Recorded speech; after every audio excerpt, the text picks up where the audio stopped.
మన మహానాడులో ముఖ్య ఫస్ట్ అంశంగా మన సోదరులు సభ్యులు శ్రీ దగ్గుబాటి వెంకటకృష్ణారెడ్డి గారిని వేదిక నడిపించవలసిందిగా కోరుతున్నాం.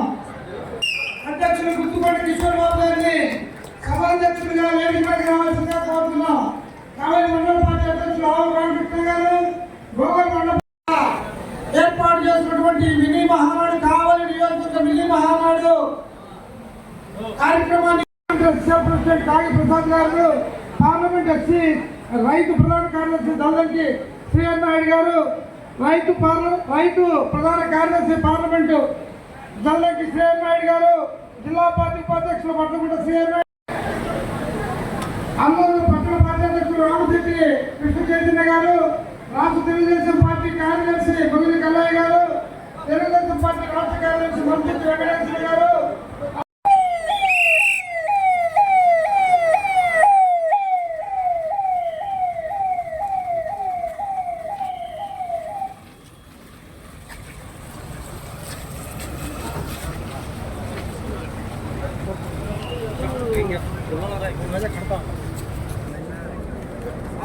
సైడ్ రండి, మీరు సైడ్ రండి.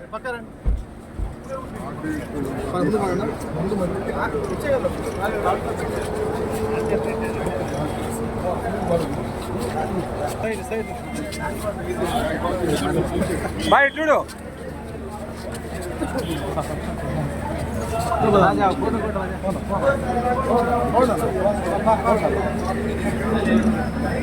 Okay sir, okay sir.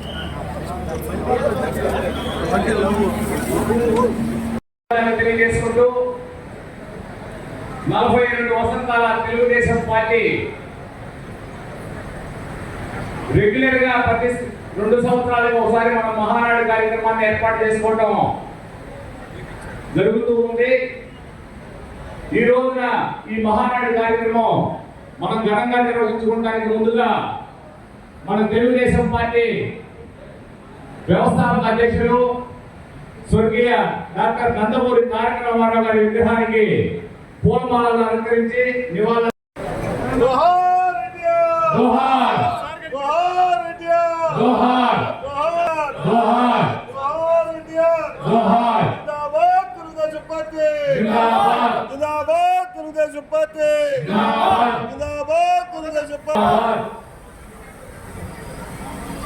వర్ధిల్లాలి తెలుగుదేశం పార్టీ, వర్ధిల్లాలి తెలుగుదేశం.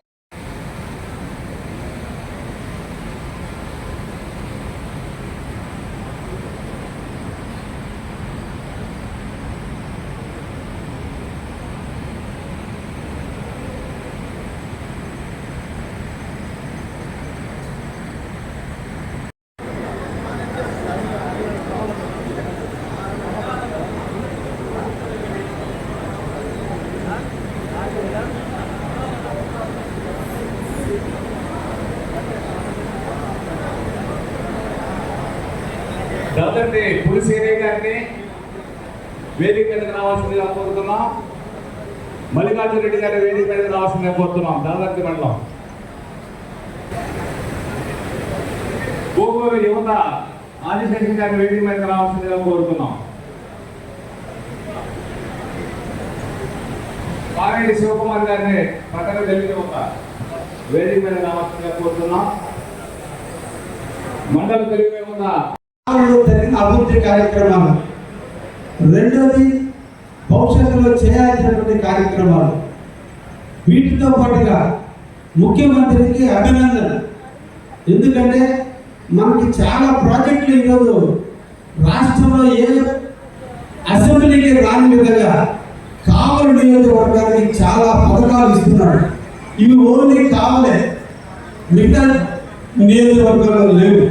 అటువంటి ప్రత్యేకమైనటువంటి పథకాలు మనకు కావాలని ఇస్తున్నందుకు ఆయనను అభినందిస్తూ ఒక తీర్మానం మన కావలి తెలుగుదేశం నియోజకవర్గ తెలుగుదేశం కార్యకర్తలు, నాయకులు, అభిమానులు అందరూ ముక్త కంఠంతో చంద్రబాబు నాయుడు కీర్తిస్తూ, చంద్రబాబు నాయుడు అభినందిస్తూ, మన కావలికి ఇవన్నీ ఇచ్చినందుకు ఆయన అభినందిస్తూ ఒక తీర్మానం చేద్దాం. రెండో తీర్మానం, మనకు భవిష్యత్తులో ఏం అవసరం ఉన్నాయో వాటిని కూడా పొందుపరిచి పార్టీ ఆఫీస్కి పంపించి వీలైతే రేపు 27 తేదీల్లో అక్కడ జరిగేటువంటి మీటింగ్ లో కూడా నేను ముఖ్యమంత్రి గారికి మనం మీ అందరి తీర్మానాన్ని అక్కడ ముఖ్యమంత్రికి అందజేసి భవిష్యత్తులో మా కావలి ప్రజలు ఇవన్నీ కోరుకుంటున్నారు, వీటిని తీర్చాల్సిన బాధ్యత మన అందరి మీద ఉంది అనే విషయాన్ని కూడా ఆయనకి తెలియజేసేదానిగా ఈరోజు ఈ 2 కార్యక్రమాలను మనం చేపడతాం. అందులో మొట్టమొదటి ముఖ్యమంత్రికి అభినందన. దీన్ని ఎవరు చూస్తున్నారో చూడండి. ముఖ్యమంత్రి అని వెంటనే మమ్మల్ని అందరినీ పిలిచి 1 సంవత్సర కాలం పాటు ఈ విధ్వంస పరిస్థితులు ఎదుర్కొన్న ఈ రాష్ట్రాన్ని గాడిలో పెట్టాలి, ప్రజాస్వామ్యబద్ధంగా పరిపాలించాల్సిన రాష్ట్రాన్ని రాక్షస పరిపాలనలో పరిపాలించినందువల్ల ఆర్థిక వ్యవస్థ అతలాకుతలమైంది. ఈ 1 సంవత్సరం పాటు మీరు నా మీద ఎటువంటి ఒత్తిళ్లు పెట్టద్దు, తప్పకుండా 2వ సంవత్సరం నుంచి నేను నిధులను మీ ప్రాంతానికి కూడా వెచ్చిస్తానని ఆయన చెప్పారు. ఇప్పటి వరకు అయినప్పటికీ కూడా అడిగిందే తడుగా వీలైనంత వరకు ఆయన కూడా నియోజకవర్గానికి దాదాపు 100 కోట్ల రూపాయల నిధులు ఇప్పటికే ఇవ్వడం జరిగింది. ఇంకా మెరుగైనటువంటి విధి విధానంలో మన ప్రాంతాన్ని అభివృద్ధి చేసుకోవాలి, మన ప్రాంతం అంటే సమస్యలన్నింటినీ కూడా పరిష్కరించుకోవడం కొరకు ఈ రోజున కావలి నుంచి కొన్ని తీర్మానాలు మీ అందరి సమక్షంలో, మీ అభిప్రాయాలు, అందరి మేధావుల అభిప్రాయాలు, నాయకుల అభిప్రాయాలు తీసుకొని మన కావలికి ఏమి కావాలి వాటిని మన తీర్మానం రూపంలో అజెండా రూపంలో పెట్టుకొని ఇక్కడ మనందరం కలిసి ఏకగ్రీవంగా ఎస్ ఇది మాకు కావాలి. కాబట్టి మళ్ళా మహానాడు నాటికి అంటే మళ్ళా 2 సంవత్సరాలు జరగబోయే మహానాడు నాటికి ఈ పనులన్నీ మనం చేసి కావలి ప్రజలకి సమస్యలు తీర్చడానికి మాకు ఇవి అవసరం అని చెప్పి మన తెలుగుదేశం కుటుంబ సభ్యులైన మనందరం కూర్చొని ఒకే తాటి మీద తీర్మానం కూడా చేస్తే బాగుంటుంది అనేటువంటి ఆలోచనతో ఈ రోజున మీ ముందు కొన్ని తీర్మానాలు కూడా మన అధ్యక్షులు సీనియర్ నాయకులు వాటిని ప్రతిపాదిస్తారు. వాటిలో మీలో కూడా ఎవరైనా మాట్లాడాలంటే కూడా ప్రతి ఒక్కరికి 1 నిమిషం మాట్లాడే అవకాశం ఇస్తాం. అయితే దీని అయిపోయిన తర్వాత మనకి తెలంగాణ కార్యక్రమం ఉంది. అమరవీరులకి జ్ఞాపకంగా మన దేశ ప్రభుత్వం 26 మందిని కోల్పోతే 26 మంది కోసం భారతదేశంలో 145 కోట్ల జనాభాకి ఒకే తాటి మీద నిలబడి దేశ ప్రభుత్వాలు రాష్ట్ర ప్రభుత్వాలు కలిసి పాకిస్తాన్ ముక్కును ఎలా పిండిందో మనం రోజు చూసాం. ఆ విజయ యాత్రకి చనిపోయిన వాళ్ళ ఆత్మశాంతికి మన అందరం కూడా విజయోత్సవంగా నాన్నకి ఇది అయిపోయిన తర్వాత మన అందరం కూడా 2 కిలోమీటర్ల పాటు నడిచే తిరంగ యాత్ర కూడా చేద్దామని, దాంట్లో కూడా మన అందరం కూడా పాల్పంచుకొని ఈ దేశం పట్ల మనకి ఎనలేని ప్రేమ ఉందని మన నాయకుడు చెప్పిన తిరంగ యాత్రని జయప్రదం చేసే విధంగా మనం ముందుకు పోదామని కూడా తెలియజేస్తూ, ఇప్పుడు ఉపన్యాసాల కంటే కూడా ప్రధానమైనటువంటిది తీర్మానాలు చేద్దాం. 2 రకాల విషయాలు ఇక్కడ పొందుపరచదలుచుకున్నాను. ఒకటి, ముఖ్యమంత్రి గారికి కృతజ్ఞత. ఈ సంవత్సర కాలం నుంచి ప్రభాకర్ నాయుడు గారిని స్టేజ్ మీద రావాల్సింది కోరుతున్నాం, నారాయణ గారిని స్టేజ్ మీద రావాల్సింది కోరుతున్నాం. ప్రభాకర్ నాయుడు గారు, డాక్టర్ ప్రభాకర్ నాయుడు గారు ఇంకో సీట్ తెచ్చి ఆయన్ని ఎన్టీఆర్ పక్కన కూర్చో తెలుగుదేశం కుటుంబ సభ్యులందరినీ కూడా సాదరంగా ఆహ్వానిస్తూ స్వర్గీయ నందమూరి తారక రామారావు గారు తెలుగువాడి గొప్పతనాన్ని, తెలుగుదేశం పేరు మీద పార్టీని స్థాపించి 9 నెలల కాలంలోనే ఈ రాష్ట్రంలో ఉన్న అరాచక ప్రభుత్వాన్ని తారులు తొలి తెలుగువాడి గౌరవాన్ని పెంచే విధంగా తెలుగుదేశం పార్టీని స్థాపించిన విషయం మన అందరికీ కూడా తెలుసు. నాటి నుంచి ఒక సిద్ధాంతం మీద ఆధారపడి సిద్ధాంతాలతో కట్టుబడి ఇప్పటి వరకు కూడా దాదాపు మన పార్టీ 42 సంవత్సరాలు పూర్తి చేసుకున్నప్పటికీ కూడా ఇప్పటికీ మనం అదే సిద్ధాంతాల మీద నడుస్తున్నాము అంటే ముఖ్యమంత్రి చంద్రబాబు నాయుడు గారి కృషి. ఈ నెల 28, 29, 30 తేదీల్లో మహానాడు కార్యక్రమాన్ని నిర్వహించాలి.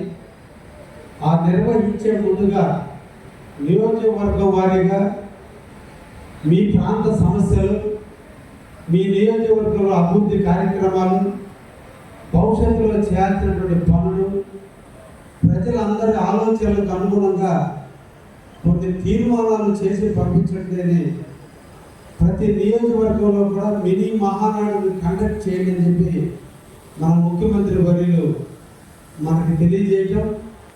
ఈ రోజున మన నియోజకవర్గానికి సంబంధించినటువంటి అత్యున్నత మహారాజులు అందరూ కూడా, నేను కొత్తవాడిని, నేను బహుశా రాజకీయంలో జూనియర్, ఇందరు మంది కలిసి మీ అందరి సమిష్టితో కావలి సీటుని మనం తెలుగుదేశాన్ని కైవసం చేసుకున్నాం. రేపటి జూన్ 4వ తేదీకి నేను ఎమ్మెల్యేగా గెలిచి సంవత్సర కాలం పూర్తవుతుంది.